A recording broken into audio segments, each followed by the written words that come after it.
How's it going out there today, YouTube? Well, we're back today with another off-the-cuff video. So as usual, this won't be scripted. There won't be a whole lot in the sense of science, evidence, sources and whatnot. I do have some links to the articles I took some of these from. Will be in the description if you wish to check them out after watching this video. Or you can go check them out now for all I care. But regardless, without further ado, let's dive into this head first. Much like a lot of this makes me want to do into an empty pool. Regardless, you know what's more pathetic than partisan politics? Any guesses? Okay, guess. Just guess. All right, you got your guess? All right, I'll just tell you then. Acting like your partisan politics does some form of holier-than-thou crusade against perceived evil that you only see because that person has a particular letter in front of or behind their name. The London protests are an example of this, going to show that some people only care to wave their slacktivist cunt flaps around when the right person with the right political party affiliation comes into view. These protesters, of course protesting Trump, had no issue whatsoever with the president of Saudi Arabia, who, by the way, isn't the nicest fella. But regardless, like a child throwing a tantrum because he or she didn't get the right color of the toy that they wanted, I'm of course referencing these people as that child. Trump made a one-day visit to the UK and, of course, met with leaders while he was there. Many news organizations, both from the US and from the UK, proclaimed that this massive protest was a clear signal to Trump that he's not welcome. Some even claiming that there were hundreds of thousands of protesters, despite others claiming the numbers were about 10,000, in the realm of 10,000. All raising their hands to a giant, quote-unquote giant, Trump balloon, as though this balloon, intended to be a mockery of which these protesters hold their spurn, was actually something to which they idolized. Funny, I didn't think Trump was a non-Brexit type person. But maybe these protesters are privy to information not yet released. Hashtag resist, y'all. But regardless, the protesters aren't the only ones making an embarrassment of themselves. I mean, come on, Sadiq Khan had to come into this eventually. You knew I was going to bring it up. He had to approve the flying of the balloon. Oi mate, you got a license for that balloon type deal going on here. Claiming that he couldn't shut down free speech. Ironic seeing the local police's general feelings on internet trolls and dissenters alike, going so far as to say to internet people that you are not anonymous on the internet, and in a very 1984 Orwellian type manner, claiming that they will be found and prosecuted, etc. You know that fucking story. Now, as to anyone with more than a high school education level and understanding of history, one could recognize that this slippery little cunt is doing what the Romans would have called bread and circuses, pointing the finger at Trump to pry eyes away from the statistics of violent crime in his city. Hey, moron! Fucking moron! Which ironically is soaring higher than that pathetic balloon ever did, which many media outlets called huge, I might add, despite the fact it was anything but that. It was a little bit bigger than a tall person. But anyway, of course, there is the Sadiq Khan baby balloon, which I might add gathered funds quicker than the Trump balloon ever did, which was about 30,000 euros. I might add. Well, leave it to socialists. They get 30,000 euros and they still manage to fucking cock it up. But enough of affairs of our allies across the pond. Let's get real harsh down south. It's hard not to admire her breast. That's some real that we all crave. However, the Emperor has forbidden us from them. But it seems that you, Me? the Dragonborn, have been given the freedom to attack them, to suckle them, and to be real harsh down south.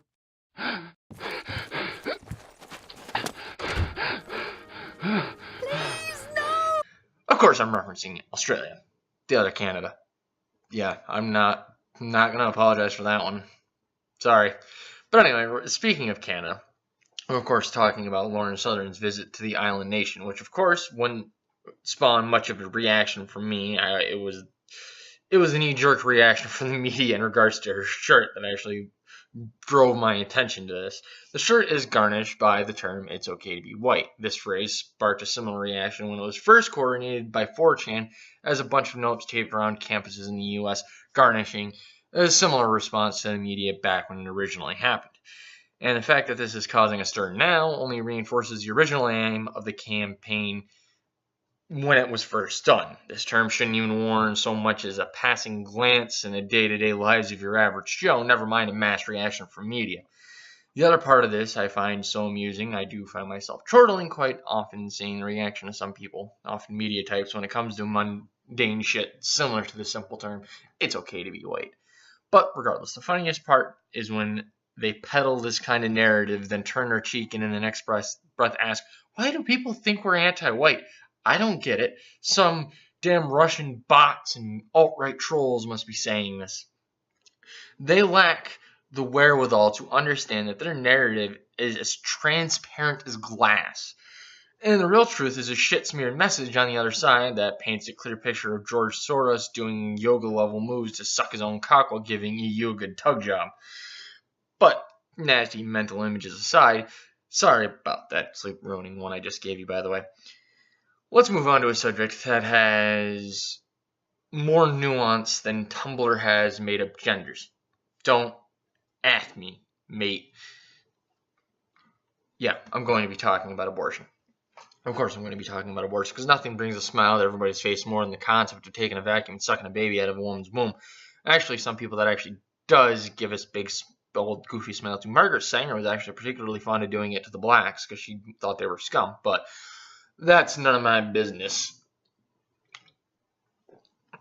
But anyway, more specifically, I'm not going to be discussing my thoughts and purviews of abortion, as I've proclaimed them multiple times on not only my Twitter, but I do believe they come up on my channel a few times. But regardless, I'm actually going to be talking about the Supreme Court ruling in Roe versus Wade.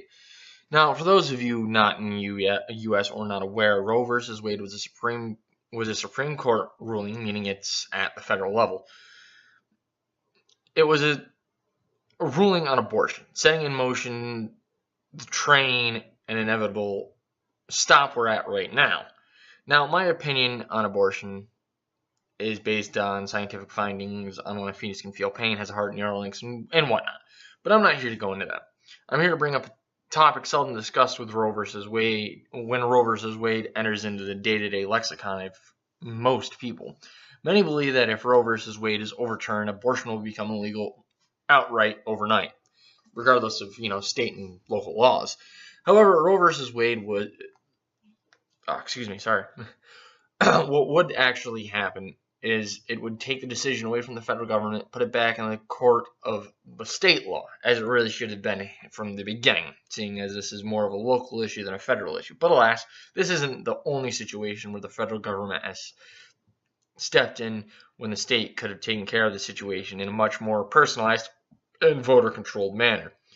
But regardless, it would not simply mean the end of abortion overnight. No. What actually would happen is it would just go to the state level, and most states would probably maintain the legislation as it is, seeing as there is legislation put into place outside of the Roe versus Wade ruling that is for rape, incest, so on and so forth, etc., life of the mother.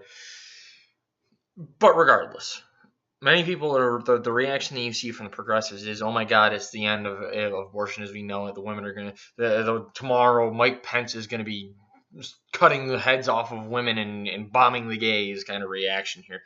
But that's besides the point. Let's move on to a topic a little less dead fetusy, shall we? Let's instead move to a topic that will, if not reduce your will to live to zero, it's gonna hurt it a little bit. Just the tip. Just the tip.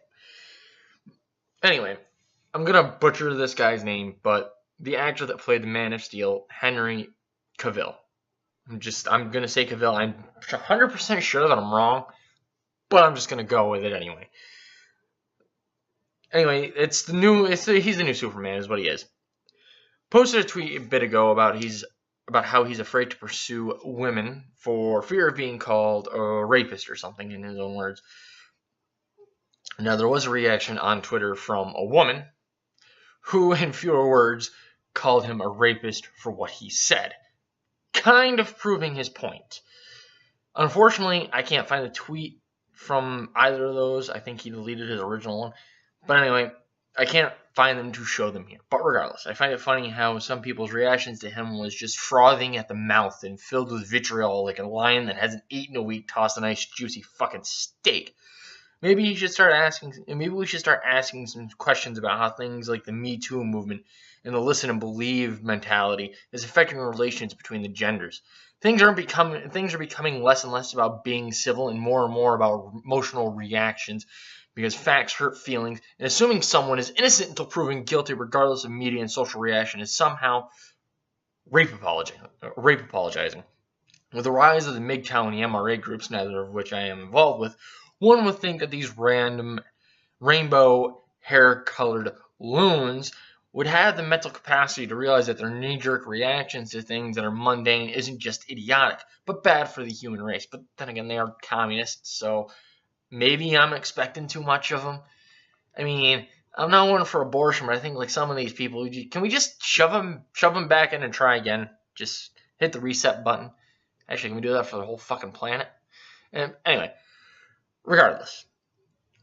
Now, as for what Cavill said, I can see where he's coming from, especially seeing as he is relatively famous and most likely quite wealthy. It is possible someone would see this as an opportunity to fleece him for monetary gain. And if the listen and believe crowd had their way, it would be as simple as saying, he brushed my shoulder at the club.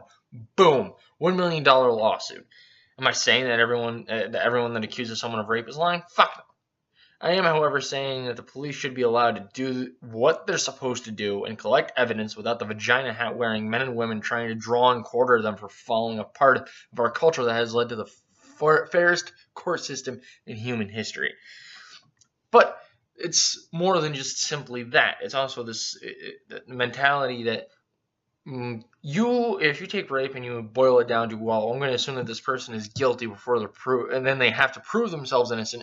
When do you stop that from moving on to things such as murder, burglary, theft, grand theft, all crimes? At what point do you cut that? You already set the ball in motion at that point, and God knows, I've said it more than enough time. You give the government an inch and they'll take a fucking mile. But anyway, regardless, I'm going to call this video done and just move on with my life, because while this is both hilarious and entertaining, it's also deeply depressing. So, have a wonderful morning, afternoon, evening, and or night, and I will see you glorious cunts in the next one.